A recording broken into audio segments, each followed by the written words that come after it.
Herzlich willkommen zum GVC Podcast Talk, einem Gespräch über Gott, die Welt und Inspirationen für einen lebendigen Glauben mitten im Alltag.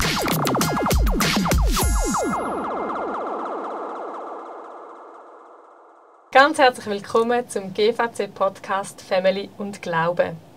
Wie schaffen wir es als Familie, den Glauben im Alltag zu leben und inmitten vom täglichen Chaos Gott nicht aus den Augen zu verlieren? Diesen und ähnlichen Fragen gehen wir gemeinsam mit verschiedenen Gästen nach. Ich freue mich, dass heute Tabea Bulli und Christian Zwicky mit mir am Tisch sitzen. Gemeinsam mit ihnen vertiefen wir 5 Familienwerte, die uns als Familie helfen sollen, gemeinsam einen authentischen und echten Glauben zu leben.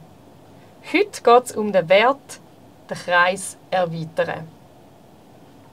Der Christian Zwicky ist 5-facher Papi, FEG-Pastor und Fachperson, wenn es um die Entwicklung und Prägung von Kindern und Jugendlichen geht. Neben ihm sitzt Tabea Bulli, Religionspädagogin, Mami von einer Tochter bis jetzt und Kids-Pastorin in der GVC Winterthur. Und mein Name ist Martina Nägeli. Ich bin gelernte Kindergärtnerin und arbeite ebenfalls als Kids-Pastorin in der GVC Winterthur. Seit Jahren sind Kinder der Hauptbestandteil meiner Arbeit. Den Kreis erweitern. Ganz ehrlich, was muss man sich unter dem vorstellen? Es geht vor allem darum, dass wir gerne in der Kernfamilie denken. Die Kernfamilie ist ein Wort, das man nicht so häufig hört. Interessant ist, wenn man die Bibel anschaut, findest du das Wort Familie nie nicht. Das gibt es gar nicht, sondern sie reden immer von Sippen oder wenn sie, was wir jetzt als Familie meinen, sind der ganze Clan über Generationen hinweg. Und wir haben seit der Nachkriegszeit etwa ein Verständnis von Kernfamilie, das heisst Mami, Papi und dann 1, 2, 3 Kinder. Und das ist so die Familie.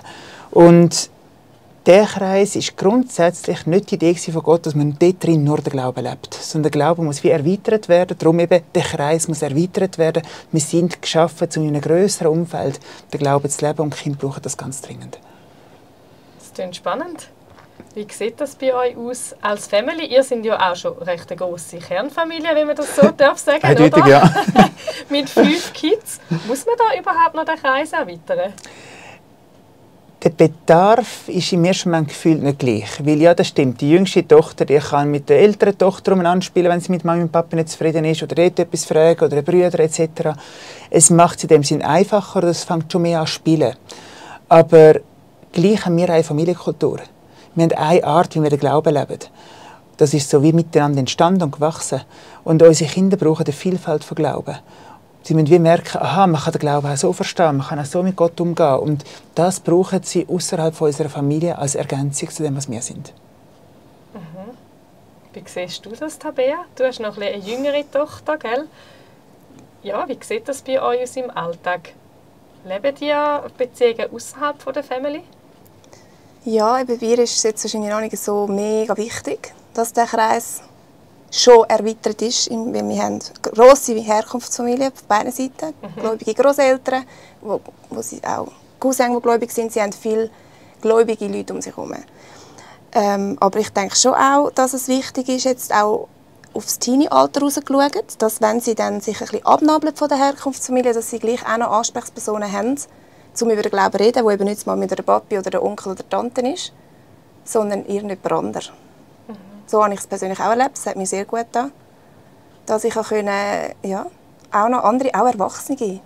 Als Teenie habe ich sehr gehört auf Leute, die älter sind, die ich bewundere, die ich cool finde, wo ich finde, die haben irgendwie etwas zu sagen, dass ich dann auch mit meinen Fragen zu denen bin und nicht mehr zur Mami oder zum Papi. Ja. Mir gefällt das noch beim Wort Kreis erweitern. Es ist nicht etwas von, jetzt musst du ihn weit machen, sondern erweitern ist ein Prozess. Und das, glaube ich, ist ganz wichtig. Also am Anfang, die Kinder, die brauchen ganz eine nahe Bindung mit Bezugspersonen. Und nicht, jetzt muss das Baby mal umgereicht werden allen und was auch immer, es tut ihm gut. Nein, es braucht am Anfang beständige, enge Beziehungen. Und dann fängt es an zu wachsen, dass sie immer mehr Freiheit bekommt und eben auch Beziehungen mehr kennenlernen. Das ist so dem Erweitern drin. Es gibt ja wahrscheinlich auch einige, die so ein bisschen finden, hey, es ist doch eben genau wichtig, so das in der Family zu schützen und wo das vielleicht fast eher ein bisschen als eine Gefahr sehen, wenn man das mal zu weit erweitert. Ich denke jetzt da vielleicht gerade auch auch Leute, die dann nicht im Glauben unterwegs sind oder so, wo die einen christlichen Families dann eher ein bisschen denken, will ich das nicht? Den Kreis erweitern ist vor allem damit gemeint, andere dürfen meine Kinder mitprägen. Und wir haben dazu mal wirklich Freunde gehabt, die sind Christen waren, mit ihnen abgemacht und gesagt, hey, wir möchten, dass ihr unsere Kinder auch prägt. Also es war wirklich eine Einladung, ein Commitment gewesen. Und es ist dann schon schwierig gefallen, wenn sie eine Schneeballschlacht draussen gemacht haben. Der Vater hat gefunden, wer ihn aber schiessen genauso retour. Und mein Sohn hat dann den Schneeball wirklich recht ins Gesicht bekommen. Es war zum Brüllen gewesen. Und das aushalten, weil ich das nicht gemacht hätte. Ja. Und wir sagen, nein, es tut dir gut. Und es ist so, bis heute bin ich dankbar um so Erlebnisse, die mein Sohn dort mit dem Alex hat machen, wo halt einfach ein bisschen mutiger unterwegs ist und ein bisschen schonungsloser. Weil es hat ihn nicht so weich gemacht, wie es nur mit mir geworden wäre. Also es ist eine Spannung, es ist immer schwierig, wie es anders ist das eigene. Aber ich merke, es tut mega gut am Schluss. Also es lohnt sich. Natürlich gibt es wahrscheinlich auch Grenzen, wie weit. Da kommen wir nachher vielleicht auch noch drauf. Aber grundsätzlich ist es wie so, hey, hab den Mut, wage es, jemandem zu fragen, der prägen, wenn du es ein bisschen anders machst als ich. Das ist ja eigentlich auch eine riesige Chance, oder? Dass man auch sieht, hey, andere machen es anders und man muss das vielleicht gar nicht in erster Linie beurteilen, in besser oder schlechter, sondern irgendwo die Ergänzung, die Vielfalt dürfen als eine Chance sehen, als ein Geschenk sehen, das auch die Kinder miterleben dürfen. Mega, ja. Ja, ich denke, da innen ist wirklich so, es geht Vielfalt oder eben das Wort verschiedene Farben. Die Kinder lernen von mir, wie der Glaube schwarz ist, von meiner Frau, wie der Glaube weiß ist. Und das ist dann so ein chrome Bild, das sie haben. Wenn aber dann noch mehr Sachen dazukommen, merke ich jetzt, aha, so kann man den Glauben auch leben. Das ist auch noch möglich.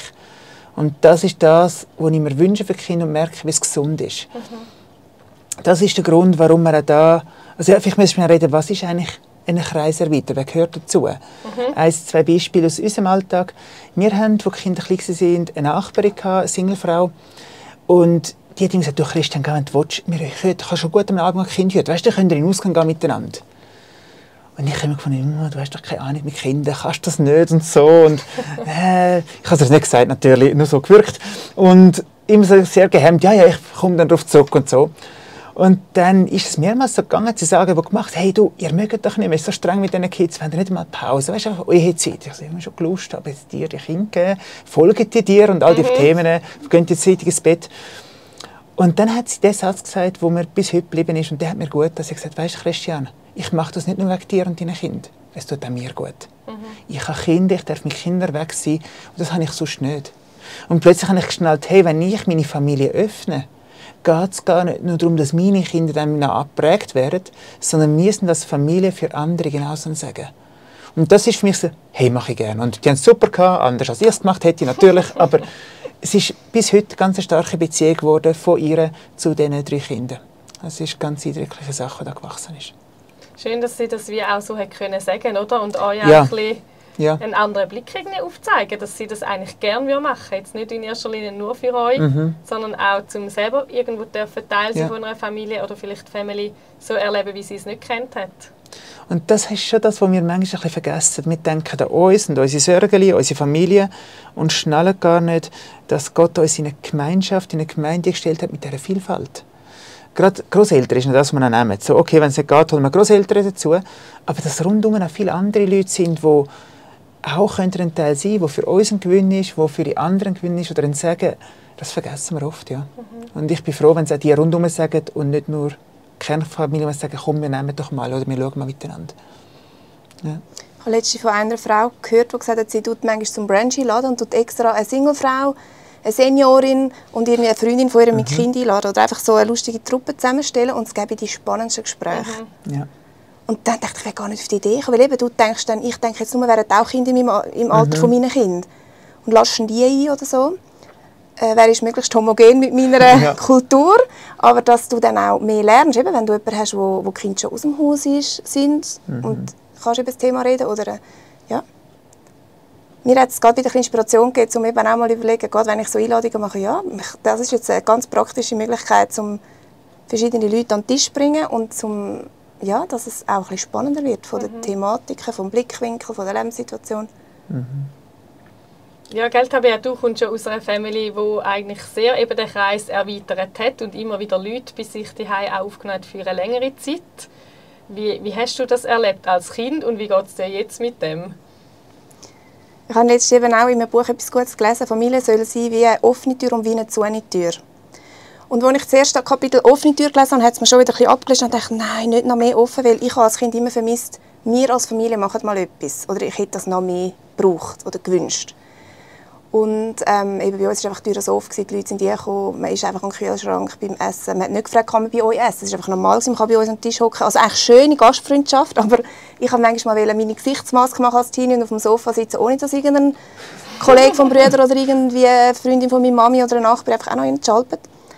Und dann habe ich das Kapitel gelesen, auch die Türen zumachen. Und das war für mich mega heilsam, dass das auch in diesem Buch steht. Und die Person hat gesagt, Gastfreundschaft ist ein Wert von Gott. Es passiert mega viel Reich Gottes in der Gastfreundschaft, bei der Tischgemeinschaft. Wir sollen das mega zelebrieren und bewusst sein, wie viel Reich Gottes passiert an unserem Familientisch. Es soll das schönste Möbel im Haus sein, das wichtigste Möbel. Aber dann auch die Türen zumachen. Sie hat gesagt, die Eltern sind auch verantwortlich, um zu spüren, wenn das dran ist, einfach wir als Familie. Etwas einfach mal für uns machen. Nicht, dass es uns langweilig ist, wenn nur wir sind. Oder dass wir nicht wissen, was reden miteinander. Sondern jetzt ist Familienzeit, jetzt sind wir dran. Jetzt machen wir etwas mal nur für uns. Und das ist das, was ich jetzt mega geniesse. Was ich jetzt die Familienkultur ein bisschen anders lebe als meine Mami. Ich genieße es jetzt auch mal ein bisschen für uns zu sein. Aber ich habe die andere Seite auch von meiner Mami mitbekommen. Also es fällt mir nicht schwer, jetzt die Türen aufzumachen. Aber ich glaube, für eine gesunde Familie und auch für das Reich Gottes braucht beides. Weil die Kinder müssen auch spüren, wir sind auch wichtig. Wir sind auch, jetzt im Bild gesprochen, wir sind auch Reich Gottes. Es ist auch viel, es passiert auch viel. Es muss nicht immer noch jemandem gedient werden, der außerhalb ist und immer noch jemand eingeladen werden, der auch obdachlos ist oder irgendwie mehr. Also es kann auch ganz viel Heilsames und Wichtiges passieren in unserer Familie. Gott ist dort und es passiert auch Reich Gottes dort. Kinder können Fragen stellen, die sie nicht stellen, vielleicht wenn immer noch Gäste am Tisch sind. Man kann eine Intimität pflegen, die auch mega wichtig ist für die Glaubensentwicklung des Kindes. Ja, beides gehört zusammen. Ja, ich finde, du hast es eigentlich super gesagt. Das eine gibt es wie nicht ohne das andere. Ja. Oder wenn das eine sehr stark ausprägt ist, kann es sein, dass das andere ein bisschen zu kurz kommt, oder? Aber wir sind sicher eher in der Tendenz in unserer Kultur, dass wir da eher den Kreis noch ein bisschen erweitern können. Denke ich. So grundsätzlich sind wir dort eher in der Tendenz, auch Vereinsamung und ja, oder es geht nicht um die Einzelnen, sondern vor allem Kontrolle. Wir möchten es im Griff haben. Also ich möchte im Griff haben, mit wem mein Kind unterwegs ist. Ich möchte es schaffen, dass es gut ist. Ich möchte das Beste. Und aus dem heraus ist es wie so ein Schutzmechanismus. Und ich habe einfach die Erfahrung gemacht, je mehr ich aufmache, nicht verwahrlosen oder im Sinne von, ist mir gleich, was das Kind ist, sondern wie bewusst Beziehungen schaffen außerhalb und sagen, hey, gang doch zu denen. Wir haben mit denen Kontakt. Ein Beispiel, unsere Oberstüfler, die wohnen, also sie müssen in einem anderen Dorf in die Schule, als wir wohnen. Und der Weg ist Zeit, zum über Mittag heimgehen. Es ist die Möglichkeit, am Mittagstisch hocken dort, was einfach so eine Mensa, also nicht mal eine Mensa, einfach ein Raum ist, wo jeder zum Mittag essen kann. Und wir sagen, das möchten wir nicht, dass unsere Kinder dort sind. Weil sie sind einfach alle am Game über den Mittag oder am Insta anschauen, was immer. Ist halt so, Teenie-Alter. Also haben wir eine Familie gefragt, die gerade im Dorf wohnt, und gesagt, sind nachher erst gesagt, hey, können das nicht 2 einmal in der Woche kochen, zum Mittagessen, dort, wo sie über Mittag sind. Jetzt sind sie dort regelmäßig, immer einmal in der Woche, und da sind ganz tiefe Beziehungen gewachsen, auch Glaubensvorbilder, wenn ich dann hören von den Kindern oder von den Eltern, so, über was die alle schwätzen, das tue ich. Ja. Natürlich denke ich, oh, mit mir kannst du das auch besprechen, aber ich merke so, nein, ich finde es auch gut, weil sie hören gut, was die glauben und leben, ist genial. Also, wir haben wirklich ganz viele Chancen und ja, es wird vor allem ausgelebt nachher, ich sage jetzt ab 10 und darüber aus, wo die Kinder gerne mal übernachten, extern mit jemandem mit Ferien gehen oder eben so weg sind. Aber dort ist ein riesiger Schatz, wenn das Beziehungsnetz gebaut ist. Ja. Und also das Beziehungsnetz baut man eben nicht über die Nacht, sondern über die Jahre. Und oft sind es Freunde, die man selber hat und man zusammen Ferien gemacht hat. Und darum finde ich es wichtig, dass man schon von früh aus sich einfach überlegt, Moment, mit wem wollen wir bewusst Beziehung haben? Wer sind gegenüber für uns als Familie? Nicht nur andere Familien, sondern andere Generationen, aber wer ganz bewusst auswählen und sagen, da investieren wir. Komm, mit denen gehen wir jetzt mal in die Ferien. Komm, mit denen machen wir jetzt mal einen Abend oder einen speziellen Ausflug oder wir fragen es miteinander, wo immer hinzugehen. Es ist so wirklich eine Strategie, dass es nachher eine Fülle gibt oder eine Vielfalt, ohne Garantie, dass das Kind dann die Vielfalt auch ergreift. Also wir haben Freundschaften, da haben das Kind das gar nicht ergriffen. Wir Erwachsenen genießen es immer noch, aber die Kinder leider nicht. Ja. ist, glaube ich, auch eine Realität, genau. Oder? Ja. Was würdest du sagen, welche Rolle spielt da eine Kirche, eine Gemeinde in diesem Bereich den Kreis erweitern? Ich glaube, die Kirche ist die erweiterte Familie. Also das, was im Alten Testament Clan, Sippe, Familie war, hat durch Pfingsten eigentlich ist die Kirche geworden. Wieso ihr habt die Kirche, ihr dürft jetzt miteinander zusammen sein. Das ist eure Heimat, das ist eure grosse Familie. Und mit der Kirche ist dazu mal, ich glaube auch heute nicht gemeint, das Kirchenprogramm. Also wenn ich als Einzelner jetzt am Sonntagmorgen gehe, zuhören, im Lobpreis dabei bin, mein Kind wieder abholen und heimgegangen, haben wir noch nicht Kirche gelebt. Ich glaube auch nicht, wenn wir nachher noch schnell geschwätzt haben, ob das Kind anständig ist oder nicht, haben wir Kirche gelebt, sondern wenn wir miteinander über Glauben schwätzen, ob das am Sonntag ist oder am unter der Woche, aber wo man andere sehen und sagen, hey, komm, das beschäftigt mich, oder hey, dem Thema muss da dran sein, Predigtserie oder whatever, komm, können wir austauschen darüber. Dort fängt es an zu leben. Also ich rede immer von den Kirchen im Alltag. Ja. Wo sind Glaubens gegenüber, wo man miteinander dran ist und einander gut tut. Ich glaube, das braucht es. Es ist genial, wenn es überschneidend ist mit der Sonntagmorgen-Kirche, sage ich. Aber manchmal mischt es sich nicht anders, wie man anders wohnt. Und er ersetzt das wie nicht, oder? Ich sage jetzt mal, nur weil man am Sonntagmorgen in die Kirche geht, heisst nicht unbedingt, dass die Kinder dann automatisch auch Glaubensvorbilder haben in ihrem Alltag, oder? Ja, also das sind zwei Paar Schuhe in dem Sinn. Die Gefahr ist, dass wir Kinder es besser, aber wir Erwachsene machen es auch. Jetzt sind in den Modus Sonntagmorgen rein, jetzt lebe ich Kirche, jetzt bin ich fromm und nachher treffe ich mit meinen Freunden, die nicht gläubig sind und dort muss ich wieder den nicht Fromme raushängen oder wieder leben. Und so ist die Gefahr, dass ich den Switch und verschiedene Rollen einnehme, nur in meiner Sprache oder in der Denkweise. Aber ich merke, wenn ich dann mit diesen zusammen bin, habe ich Angst zum Betten. Aber mit den anderen muss ich ganz laut beten. Also laut beten, nicht extra laut, aber einfach charismatisch. Das ist so die Gefahr. Und ich glaube, wir müssen wirklich lernen, wieder im Gesamten authentisch zu sein, was dann eben wieder für unsere Kinder ganz wichtig ist, was wir im Podcast davon haben, betreffend Vorbild sein. Wenn ich an beiden Orten das Gleiche leben kann, dann merke ich, Kinder den Glauben verheben. Ja. Und dann trägt er eben auch, wenn es mal nicht nur einfach ist, oder? Ja. Ich denke, das spielt für mich auch noch so rein in das Thema den Kreis erweitern. Zulassen, dass das Kind auch andere Glaubensvorbilder haben, die vielleicht anders ticken als ich, die vielleicht auch einen anderen Aspekt von Gott noch mal mehr erkannt haben oder mehr widerspiegeln, als ich das jemals könnte. Und dort drin einen Gewinn sehen und nicht in erster Linie eine Gefahr. Ja. Und gleich merke ich eben, wie geht ihr mit dem um, wenn ihr jetzt merkt, hey, jetzt baut da euer Kind eine mega enge Beziehung zu jemand anderem auf, wo ihr jetzt vielleicht selber so denkt, ich bin jetzt gar nicht so sicher, inwiefern die Person vielleicht das Vorbild überhaupt ist. Oder gerade jetzt auch, du hast gesagt, ihr habt eine christliche Familie angefragt, wo eure Teens können essen können. Was macht ihr, wenn ihr merkt, da baut sich eine Beziehung auf, wo ihr eigentlich gar nicht so richtig dahinterstehen könnt?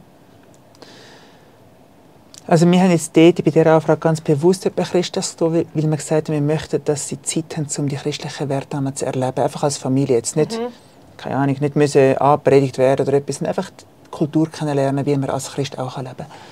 Und das war ein bewusstes Suchen. Wir haben jetzt geschaut, wer ist herum. Es könnte auch sein, dass man sagt, das ist eine Familie, die jetzt nicht Christ ist und die leben auch gute Werte, passt auch. Aber jetzt in dem Fall haben wir es ganz bewusst so wollen. Ja. Bei uns leben unsere Kinder auch mit nicht-christlichen Beziehungen und Freundschaften. Wir sind auch bei denen daheim spielen und alles Mögliche. Und umgekehrt, andere sind auch bei uns. Also denke ich manchmal, was die sich antun mit unseren biblischen Geschichten hören. Nein, das ist ja Kultur, das ist okay. Und die Freiheit, also ich habe nicht Angst, dass jemand anderes, wo das Kind gelegentlich ist, mein Kind mehr prägt, als wir es als Familie machen. Ja. Das Kind weiss, wo sie sind. Ich meine, da kennen wir eine Geschichte von Mose, die mich fasziniert in dieser Thematik. Da ist ein Mose nach dem Abstillen, wird wahrscheinlich nicht halbjährig sein, aber zu den Dingen gekommen, zu der, wie heisst Prinzessin da vom Pharao, Tochter, und wird von dieser Kultur geprägt. Nur. Und ist nicht mehr daheim. Und trotzdem, als Erwachsener weiss er, wer er ist und steht für sein Volk ein. Also das prägt. Und die Eltern, wir sind so stark nur in unserem Sein. Nicht indem wir jetzt eingebuttert haben, sondern weil wir die Eltern sind, bleibt der Wert. Ja. Darum habe ich nicht Angst.